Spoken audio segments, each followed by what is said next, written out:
Qual a diferença entre ansiedade e síndrome do pânico?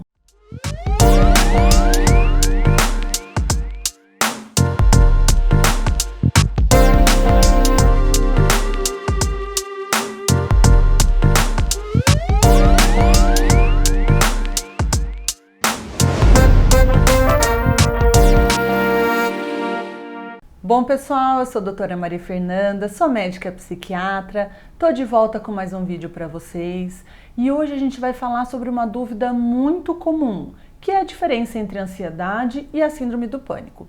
Bom, o Brasil tem a maior taxa de pessoas com transtornos de ansiedade do mundo. Segundo a Organização Mundial de Saúde, 9,3% dos brasileiros sofrem de algum transtorno de ansiedade. Apesar desse número alarmante, os brasileiros sabem pouco sobre essas doenças e sobre a diferença entre ansiedade e transtorno do pânico. E o que é a ansiedade e o que é a síndrome do pânico? Bom, a síndrome do pânico faz parte do grupo dos transtornos ansiosos, mas ter síndrome do pânico não significa que é a mesma coisa que ter ansiedade. Ficou confuso? Então vamos lá.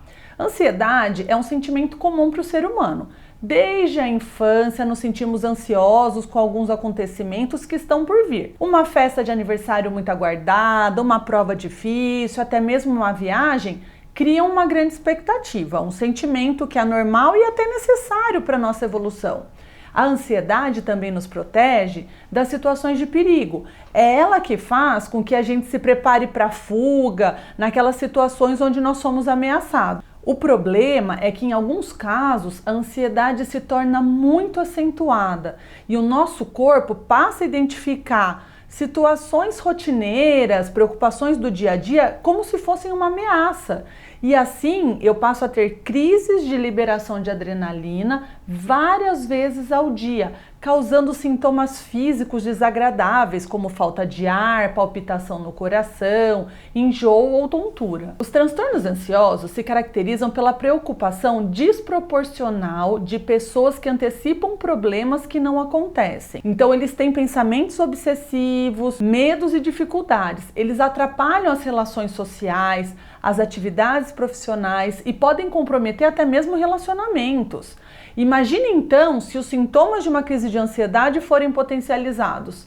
É o que vai acontecer na síndrome do pânico. E aí, como que eu identifico a diferença entre a ansiedade e a síndrome do pânico? Bom, a diferença entre a ansiedade e a síndrome do pânico está na intensidade dos sintomas, na duração e também na imprevisibilidade da sua ocorrência. Deixa eu explicar melhor.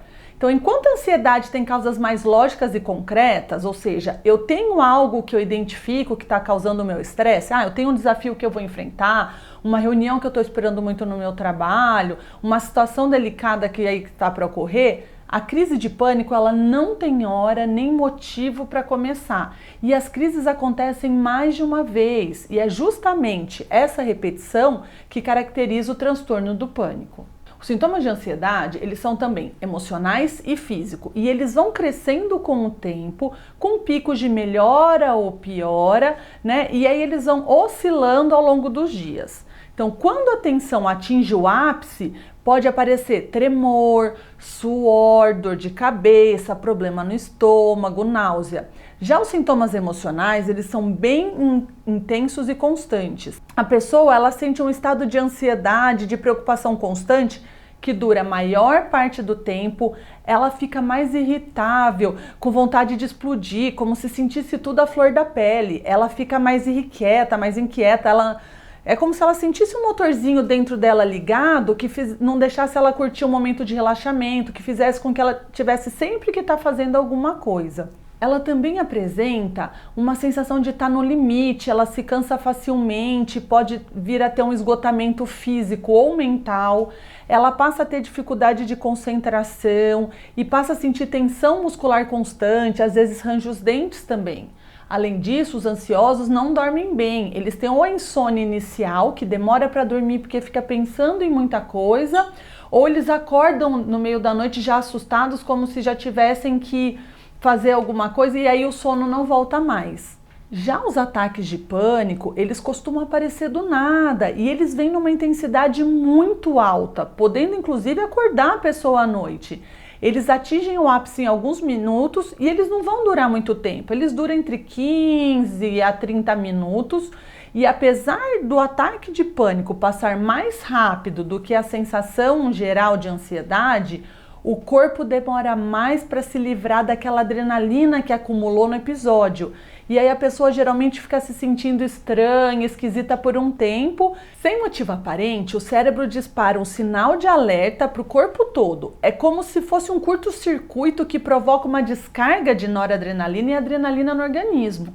Essas substâncias são responsáveis, junto com outros processos, pelas manifestações físicas da crise, que duram poucos minutos e envolvem 4 ou mais dos sintomas a seguir. Primeiro, taquicardia, que é a sensação de palpitação, do coração pulsando fora do peito, pulsando forte ou acelerado.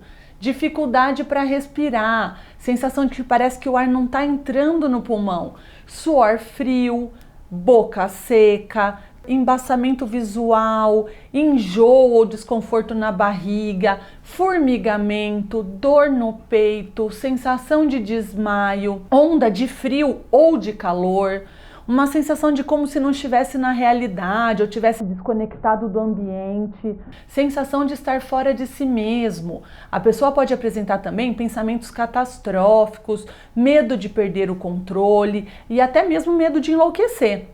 Mas a principal característica que diferencia uma crise de ansiedade em que eu posso ter sintomas físicos para a crise de pânico é que a crise de pânico ela traz a crença de morte, ou seja, a pessoa ela sente tão intensamente aqueles sintomas que ela tem um medo muito grande de morrer naquele exato momento. Como essa crise é muito ruim de ser vivenciada, a pessoa passa a apresentar preocupações frequentes em relação a elas e entre os ataques a pessoa passa a ficar preocupada, pensando o tempo todo naquilo, passando inclusive a ter mudanças de hábitos normais para evitar de apresentar a crise de novo. A síndrome de pânico, ela é basicamente, a gente fala o medo do medo.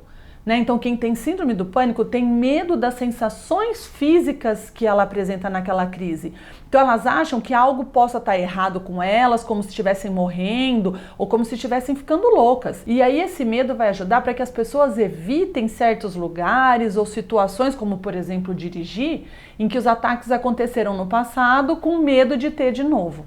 A maioria das pessoas vai ter um ataque de pânico em algum momento das suas vidas, mas só 2 a 3% da população que vai desenvolver de fato a síndrome de pânico. Mais ou menos 70% dos casos da síndrome acontecem nas mulheres, principalmente nas jovens, da idade de 15 a 25 anos.